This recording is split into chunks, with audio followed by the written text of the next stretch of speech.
1년 동안 보유하실 거라면 비트코인을 지금 사시면 안 됩니다. 지금 사서 1년 후에 판다고 치면 40% 정도 하락한 4만 달러 초반대일 가능성이 크다. 하지만 급하지 않은 돈으로 3년 이상 보유하는 건 아주 좋은 전략인 것 같아요. 향후 1년간 분할 매수를 통해 평균 단가를 낮추는 전략이 유리해 보입니다. 지금부터 1년 동안 하락장이 조정장이 이어질 수 있죠. 그동안은 저가 매수의 기회로 삼는 게 가장 좋다.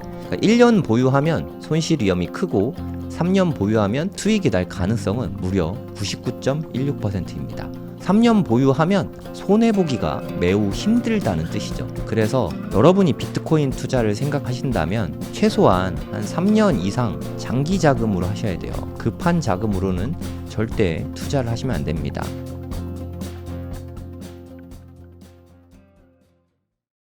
네, 안녕하세요. 성정길입니다. 지금 시각은 2월 13일 오전 10시 9분입니다. 네, 간밤에 또 비트코인 하락이 좀 나왔어요. 한 2% 정도 하락이 나왔습니다. 그래서 업비트 가격으로 봤을 때 1억이 또 깨져버렸어요. 그래서 현재 비트코인 업비트 시세는 9,714만 1,000원입니다. 고용 관련해서 별로 그렇게 좋지는 않은 것 같아요. 오늘은 비트코인 뿐만 아니라 나스닥도 온통 좀 빨간색이죠. 제약 쪽만 좀 올랐고 대부분의 주식들, 빅테크 주식들 다 마이너스로 많이 크게 빠졌습니다. 특히 애플이 5%나 좀 많이 빠져 있는 상태네요.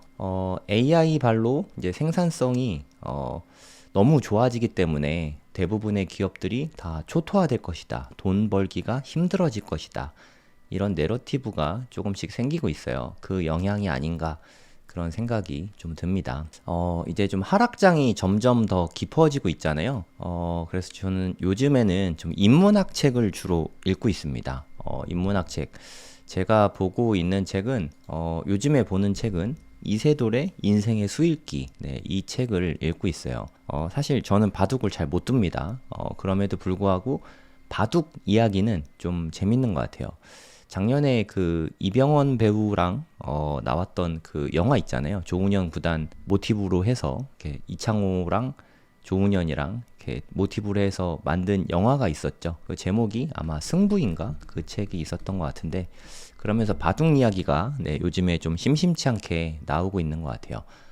이 책 나왔을 때랑 이 승부라는 영화 나왔을 때가 좀 비슷한 때가 아니었나 하는 생각이 듭니다.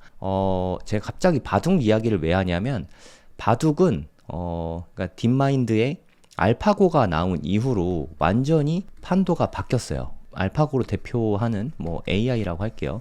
AI가 이제는 그냥 답안지입니다. 예전에는 뭐 기풍이나 이런 게 있었거든요.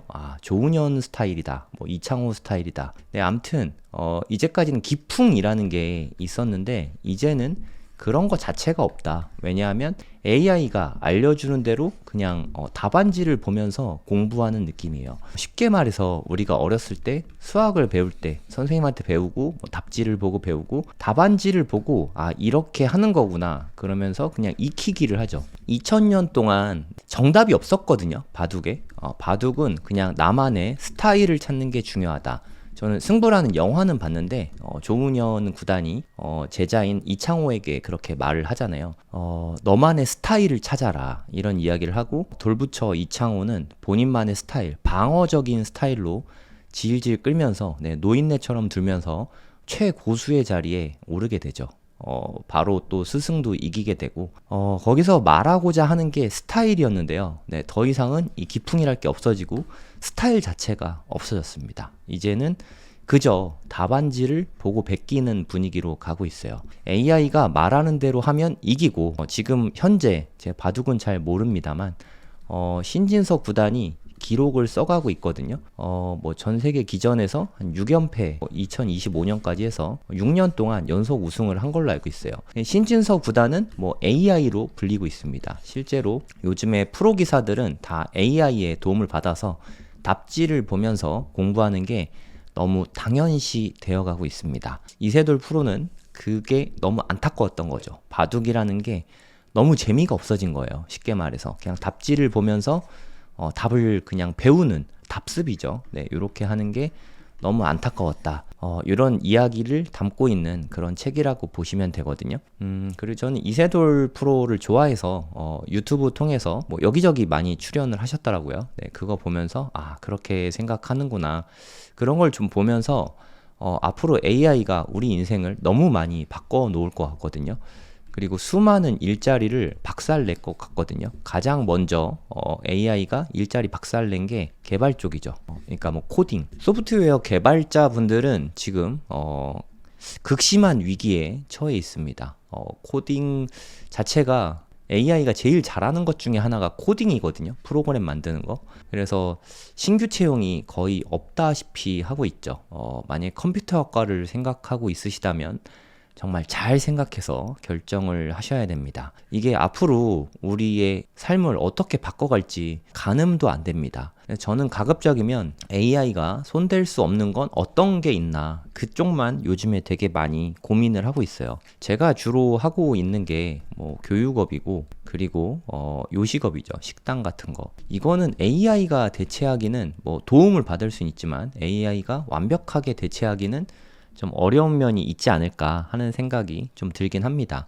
하지만 뭐 바둑 교육 같은 경우는 완벽하게 AI가 대체를 했거든요. 바둑 교육에 한해서는 앞으로 교육 시장도 AI가 빠르게 대체해 나가지 않을까. 가상의 선생님이 강의를 하겠죠. 그게 앞으로 추세가 되지 않을까 그런 생각도 좀 많이 듭니다. 여러 가지 생각이 좀 많이 들어요. 여러분들 이 책도 좀 읽어보시고 너무 하던 일만 하시지 마시고 우리 앞으로 남은 인생이 너무너무 길지 않습니까? 아무리 짧게 봐도 100세까지는 살 걸로 기대를 하고 대비는 해놔야 될 것 같은데 앞으로 100세까지 산다면 나는 앞으로 어떻게 살아야 되나 이 부분에 대한 고민이 좀 필요해 보입니다. 이 책을 읽다가 갑자기 문득 이런 생각이 들었어요. 나는 왜 비트코인 투자에 대해서 그동안 AI한테 물어보지 않았나? 이런 생각도 좀 들었습니다. 이 책을 읽으면 요즘에 어린 바둑 기사들 알파고가 나온 이후부터 바둑을 배운 사람들은 애초에 그냥 답안지처럼 AI가 시키면 그게 정답입니다. 이거를 의심조차 하지 않아요. 왜냐하면 AI를 이기는 인간은 진작에 없어졌거든요. AI가 두는 스타일대로만 두면 그냥 최고수가 됩니다. 아까 말씀드렸던 신진서 구단이 AI하고 뭐 합치율이 한 37% 된대요. 아까 말씀드렸지만 전 세계 최고수죠. 승률이 한 90% 된다고 합니다. AI가 두는 거랑 37% 정도만 비슷해도 승률이 90%에 이른다. 정답이라고 할 수 있죠. 그리고 AI가 두는 거랑 뭐 한 20%대 뭐 요 정도밖에 안 비슷하다. 그럼 그분은 승률이 10% 미만입니다. 아주 떨어지는 실력을 갖고 있다고 할 수 있죠. AI가 답안지처럼 되어 있어서 AI가 시키는 대로 안 하는 게 이제 불가합니다. 코치들, 뭐 감독들 다 AI 보면서 선수들을 지도하고 있어요. 이게 바둑계의 현실입니다. 현재는 우리나라 선수가 그러니까 신진서 구단이 전 세계 최강인데 이게 또 언제 뒤바뀌게 될지 몰라요. 우리나라가 이런 환경에서는 최고인 것 같아요. 답지가 있는데 이걸로 공부한다. 그거는 우리나라를 이길 수 있는 나라가 저는 거의 없다고 생각합니다. 우리는 왜냐하면 모든 교육이 여기에 최적화돼 있죠. 가장 대표적인 게 수학 교육이라고 할 수 있죠. 쉽게 말해서 어렸을 때 수학 공부하듯이 그거를 계속 나이 들어서도 같은 방식으로 공부를 하는 겁니다. 되게 편안함을 느끼죠. 우리는 정답을 알고 그대로 공부하는 게 그 무엇보다 편안함을 느끼는 사람들입니다. 이게 맞는 건지 틀린 건지는 모르겠지만 현재까지 팩트가 그러합니다. 여기에서 이거는 지금 트레이딩 뷰거든요. 트레이딩 뷰는 조금 뭐 유료 버전에서는 무료 버전에서는 안 됩니다. 유료 버전에서는 이거를 차트 데이터를 엑셀 파일로 다운로드를 할 수가 있어요. 그럼 저는 이렇게 막 다운로드를 해서 그거를 제미나이에 업로드를 한 다음에 여러 가지 백테스트 및 시뮬레이션을 할 수 있습니다. AI를 활용하는 거죠. 저는 백테스트를 많이 하고 있는데 그 백테스트 결과를 고래동공부 카페에 올려놨습니다. 상세하게 말씀드릴게요. 네이버에다가 고래동공부라고 검색을 하시면 저희 카페랑 이렇게 연결이 되거든요. 제가 정말 상세하게 이렇게 써놨는데 여기 베스트 글에다가 제가 좀 올려놨습니다. 앞으로도 길이길이 좀 보고 싶어서. 그리고 차트 데이터, 이게 유료 버전 아니면 다운받을 수가 없거든요. 그래서 제가 차트 데이터도 올려놨습니다. 여러분들도 뭐 제미나이 같은 거 쓰고 있으시면 요거 활용해서 뭐 다양하게 백테스트 해보시면 될 것 같아요. 이거는 제가 선물로 넣어놨습니다. 비트코인을 매수한 다음에 그리고 참고로 이 글꼴로 쓴 거는 제가 하는 이야기고요. 그냥 요런 글꼴로 쓰는 거는 제미나이가 하는 이야기입니다. 참고 삼아서 알려드립니다. 지금 비트를 매수하려고 생각하는데 어떻게 생각하냐? 그럼 이거는 사실 매수 자체가 중요한 게 아니라 뭐 예를 들어서 제가 한번 여쭤볼게요. 오늘도 고래동 공부 시향방송 하면서 여쭤봤던 건데 만약에 이렇게 1번 자리에 있다. 그럼 여러분들은 이 자리에서는 매수를 하는 게 맞다고 생각하십니까? 아니면 좀 기다리는 게 맞다고 생각하십니까? 그럼 요때 매수를 하신 분들은 아마도 여기서 매도를 하고 싶어서 여기서 매수를 하는 거죠. 현실적으로 여기서 매도하는 게 매우 어렵습니다. 정말 어렵습니다. 투자를 그래도 2, 3년 이상 해보신 분들은 이럴 때 매도하는 게 얼마나 어려운지 아마 아실 거예요. 쉽게 말해서 비트코인 최고가에서 못 팔았죠. 매도는 그만큼 되게 어렵습니다. 그럼 여기서 팔면 되지 않냐? 2번 자리에서 팔면 되지 않냐? 이것도 쉽지 않습니다. 왜냐면 이 다음에 다시 올라갈 것 같거든요. 매도는 되게 어렵다. 요거는 좀 인정을 하셔야 됩니다. 매도가 어려우니까 우리가 상대적으로 쉽게 할 수 있는 건 매수거든요. 저는 투자라는 게 매수를 잘하는 게 포인트라고 생각합니다. 그럼 매도는 어떡하냐? 매도는 안 해도 되는 장기 우상향 자산을 매수하면 됩니다. 그러면 해결되거든요. 그래서 제가 좋아하는 게 금, 비트코인, 그리고 부동산 아주 좋아합니다. 그리고 미국 주식, 한국 주식은 우상향 하긴 하는데 좀 괴랄한 움직임을 좀 보여서 전 한국 주식에는 2023년 이후부터는 투자를 안 하고 있습니다. 그래서 저는 매도를 안 해도 되는 그런 자산에 투자할 때가 마음이 편한 것 같아요. 이거는 저만의 투자 방식입니다. 이게 저를 뭐 갑부로 만들어주진 못하겠죠. 이렇게 투자해서 언제 갑부가 되겠습니까? 하지만 이렇게 투자한다면 적어도 소부자는 되지 않을까? 노후 걱정은 안 하고 살 수 있지 않을까? 그런 차원의 문제라고 보시면 되겠습니다. 그러면 지금 현재 뭐 한 이쯤에 위치해 있다고 치고 비트코인 과거 차트를 보면 제가 뭐 어저께 이거 뭐 그림 그리기 놀이를 했었잖아요. 지금 만약에 뭐 한 이쯤에 있다고 가정을 해보는 거죠. 뭐 예를 들어서 지금 이쯤이라고 치고 제미나이에게 아까 그 데이터를 넣고 물어봤어요. 1년 후에 지금 가격보다 높을 것 같냐, 낮을 것 같냐? 그렇다면 뭐 한 3년 후에 지금 가격보다 높을 것 같냐, 낮을 것 같냐?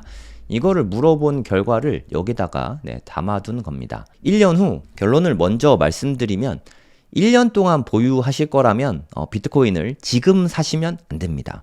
지금 사갖고 1년 후에 팔 건데요 하면 절대 지금 사시지 말아야 돼요. 여기에도 써놨지만 지금 비트를 매수하고 1년 뒤에 팔아야 되는 상황이면 지금 비트코인 투자하는 건 완전히 비추합니다. 안 사거나 다른 자산에 투자하셔야 됩니다.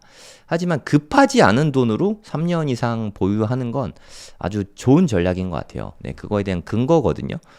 첫 번째는 뭐 반감기 사이클 패턴을 따를 경우 그 부분에 대해서 좀 살펴보면 예전 같은 경우에 지금 현재 반감기 이후로 22개월 지난 시점이거든요. 2012년 때는 한 50% 가까이 하락했고요. 이때도 한 40%, 이때도 40% 하락했거든요. 그러니까 대략 한 40% 정도 지금 가격보다 더 하락한다는 의미죠. 앞으로 어떻게 될지는 알 수 없지만 오히려 지금 사서 1년 후에 판다고 치면 40% 정도 하락한 4만 달러 초반대일 가능성이 크다. 이거는 사이클 관점으로 봤을 때 분석한 겁니다. AI의 분석이죠. 뭐 이대로 될지 어떨지는 모르겠지만 만약에 제가 AI한테 바둑을 배웠다면 시키는 그대로 했을 것 같아요. 이때는 1년 보유할 거면 절대 사면 안 되겠다라고 생각을 하겠죠. 몬테카를로의 시뮬레이션, 뭐 이거는 아무 의미 없어요. 최근 4년 데이터 기준으로 뭐 홀짝 같은 거죠. 매수, 매도를 4년 주기로 하면 한 48% 확률로 상승합니다. 반반이죠. 별 의미가 없다고 생각합니다. 전체 기간 동안 단순하게, 그러니까 2015년 이후에 모든 날짜 중에서 아무 때나 사가지고 1년 뒤에 팔았을 때 수익이 날 가능성은 71.5%입니다. 하지만 이것도 별로 의미가 없다고 생각해요. 손실 볼 가능성도 매우 크니까. 그리고 이거는 하락기에 해당하니까 그대로 넣을 순 없다. 하락장이니까 오히려 빠질 가능성이 더 크다. 요거를 무게를 두는 게 맞는 것 같아요. 그래서 1년 후에 AI 판단상으로 1년 후에 매도할 거라면 지금은 사면 안 된다. 오히려 향후 1년간 분할 매수를 통해 평균 단가를 낮추는 전략이 유리해 보입니다. 제가 1년 후를 굳이 해본 이유가 사실 여기에 있습니다. 지금은 공격적인 투자보다는 지금 매수를 너무 열심히 하면 안 됩니다. 앞으로 1년 동안은 분할 매수를 통해서 평균 단가를 낮추는 전략이 유리해 보입니다. 분할 매수 하셔야 돼요. 뭐 우리 이렇게 300 프로젝트 하잖아요. 300일 동안 뭐 가능하시다면 뭐 지금부터 360일 동안 하셔도 좋을 것 같아요. 아무튼 앞으로 1년 동안 꾸준히 분할 매수를 하면 단순히 그냥 300분할해서 사면 됩니다. 300만 원씩 투자할 거면 매일 만 원씩 사면 되고요. 3천만 원을 투자하겠다 하면 매일 10만 원씩 300일 동안 뭐 이런 식으로 매수하시면 됩니다. 그게 가장 유리하다. 그러면 3년 동안 보유하면 어떨 것 같냐? 이거를 한번 분석을 해봤어요. 1년 분석과는 정반대로 매우 긍정적이고 희망적인 결과가 나왔습니다. 사이클 기반으로 분석을 하면 2012년에는 지금 매수해서 한 3년 동안 보유한다고 치면 724%, 16년에는 490%, 2020년에는 135% 상승을 했다. 그러면 지금은 폭발적인 상승을 기록할 가능성이 매우 크다. 그러니까 1년 보유하면 손실 위험이 크고 3년 보유하면 다음 반감기 이후에, 다음 반감기는 참고로 2028년 4월 정도입니다. 이게 핵심인데요. 2015년 이후에, 그러니까 최근 한 10년을 봤을 때 비트코인을 이미의 시점에 매수를 해서 3년 동안 묵혀놨을 때 3년 보유가 핵심입니다. 부동산도 뭐 2년 보유는 해야 비과세 혜택 있잖아요. 3년 보유를 했다 하고 치면 이때 수익이 날 가능성은 무려 99.16%입니다. 3년 보유하면 손해보기가 매우 힘들다는 뜻이죠. 이마저도 1년 더 보유하면 100%가 됩니다. 비트코인은 3년 이상 장기 보유했을 때 돈을 잃을 확률은 1% 미만입니다. 돈을 잃는 게 더 힘들다는 뜻이죠. 그래서 여러분이 비트코인 투자를 생각하신다면 최소한 한 3년 이상 장기 자금으로 하셔야 돼요. 급한 자금으로는 절대 투자를 하시면 안 됩니다. 더더군다나 지금 같은 때 대출받아서 비트코인을 투자한다. 저는 좋은 생각은 아니라고 생각합니다. 그건 한 6개월이나 1년 뒤쯤 그때는 생각해 볼만 하겠죠. 3년 이상 장기 자금이 아니면 비트코인 투자하는 게 바람직하지 않다고 생각합니다. 몬테카를로 시뮬레이션은 그렇게 큰 의미는 없습니다. AI가 알려주는 비트코인 투자는 지금보다 3년 뒤에는 훨씬 높은 가격에 도달해 있을 확률이 매우 높습니다. 그냥 높은 게 아니라 매우 높습니다. 반대로 1년 뒤에는 지금 가격보다 하락해 있어서 손해를 볼 가능성이 매우 큽니다. 그래서 여러분들은 이거를 생각해서 내가 1년 뒤에 팔아야 되나 아니면 3년 정도 더 보유할 수 있나 이거를 먼저 철저하게 따져보시고 그 이후에 비트코인을 사셔야 됩니다. 단순히 지금 비트코인 떨어졌으니까 사야지 이렇게만 생각하면 더 떨어지면 패닉셀 할 수 있죠. 비트코인은 패닉셀만 안 하면 됩니다. 트럼프 대통령이 이야기했죠. Never sell your Bitcoin. 비트코인을 절대로 팔지 말라고 했죠. 지금부터 1년 동안 하락장이, 조정장이 이어질 수 있죠. 그동안은 저가 매수의 기회로 삼는 게 가장 좋다. 시간은 투자자의 편입니다. 저희 어머니가 2024년에 그러니까 1억 넘었을 때요. 1억 넘었을 때 저한테 물어보시더라고요. 정길아, 엄마도 비트코인을 좀 살까? 해서 제가 말렸거든요. 엄마는 사지 마. 이렇게 말렸거든요. 그때 급등했을 때라서 근데 앞으로 한 6개월 후 아니면 한 1년 후 이때 1년 후 정도면 적당한 것 같아요. 빠질 거 다 빠지고 이제 상승장 초입이거든요. 1년 후에는 어머니께 전화해서 엄마 비트코인 살 생각 있으면 지금 사라고 이야기해 주려고요. 그리고 제가 2022년인가? 23년쯤 됐을 거예요. 22년 말이나 2023년 초에 분당의 원장님한테 한 3천만 원 밑으로 떨어졌을 때거든요. 2천만 원대에 들어가가지고 22년 말이었던 것 같아요. 원장님 지금 비트코인 한 달에 100만 원씩 아니면 하루에 10만 원씩 꾸준히 계속 사면 되게 좋을 것 같습니다 라고 말씀을 드렸었거든요. 이땐 못 사셨어요. 그래서 나중에 2025년쯤에 되게 안타까워 하셨거든요. 그래서 앞으로 1년 후에 이때는 그때 원장님께 다시 말씀드리면 이때는 사실 것 같아요. 네. 제가 말씀드린 게 그래도 옳은 게 많았어서 이때는 좀 사세요 하면 사실 것 같거든요. 그때는 주변에 많이 추천을 할 생각입니다. 앞으로 1년 후에, 그러니까 내년 초가 되겠죠. 2027년 1월 1일, 이때부터 과세 시작인데 뭐 어쩔 수 없죠. 뭐 비과세 혜택은 못 누리겠지만 뭐 안 팔면 과세 안 하니까 장기 자금 있으시면 이때부터 좀 사세요라고 주변에 좀 전파를 많이 할 생각입니다. 올해는 왜 얘기 안 하냐? 2026년 내내 안 좋을 수도 있잖아요. 제가 얘기한 게 여기였는데 조금만 더 떨어져도 좀 심리적으로 불안할 수 있거든요. 주변에 추천해 줄 때는 상승장 초입에 추천해 주는 게 가장 좋은 것 같아요. 네, 그리고 이때 돼야 사람들도 이제 귀담아 듣기 시작하거든요. 요때 추천을 해주면 네, 장기 보유할 수 있으니까. 그리고 이때 추천해준 분들에게는 예를 들어서 뭐 자금이 좀 있으면 비트코인 2개를 사서 2배가 되면 1개는 매도해라. 그러면 투자 자금을 다 회수한 거니까 나머지 1개는 좀 뭐 한 50년 가져갑시다. 뭐 이런 식으로 이야기를 좀 해볼까 그렇게 생각을 하고 있습니다. 아주 좋은 전략이지 않습니까? 주변에 이렇게 추천을 좀 해줘야겠어요. 투자 추천을 저는 주변에 잘 안 해주거든요. 아마 제 가까운 지인분들이 저한테 뭐 비트코인이나 부동산이나 이런 거 물어보면, 주식이나 뭐 물어보면 지금 사기에는 애매합니다. 굳이 지금? 뭐 항상 이렇게 대답하거든요. 왜냐면 사람들이 물어볼 때는 다 많이 올라와 있을 때, 이때 많이 질문을 하더라고요. 그래서 좀 위험한 시기인데 이럴 때 꼭 사야 되니? 뭐 이렇게 얘기를 많이 하거든요. 근데 많이 빠진 다음에 다시 올라갈 때, 요때는 추천하기에 좋은 것 같아요. 코스피도 지금은 뭐 꼭대기가 어딘지는 모르겠지만 코스피가 10,000포인트 가기는 쉽지 않아 보이거든요. 네, 지금 한 5,500포인트 되잖아요. 그걸 생각해 봤을 때 지금은 저라면 일부 익절을 할 만한 자리라고 생각합니다. 지금 저점 대비해서 2,500포인트에서 한 5,500까지 2배 넘게 갔잖아요. 반 정도는 네, 매도해야 되는 시기가 아닌가? 뭐 이런 생각이 들어요. 이렇게 쫄보같이 투자하면 네, 갑부가 될 수는 없겠죠. 하지만 복리의 효과로 네, 소부자는, 작은 부자는 될 수 있을 거라고 생각합니다. 1년 보면 네, 비트코인은 좀 비극이죠. 가까이서 보면 비극이지만 한 3년 정도 길게 보면 인생의 기회가 이때가 될 수도 있는 거 아니겠습니까?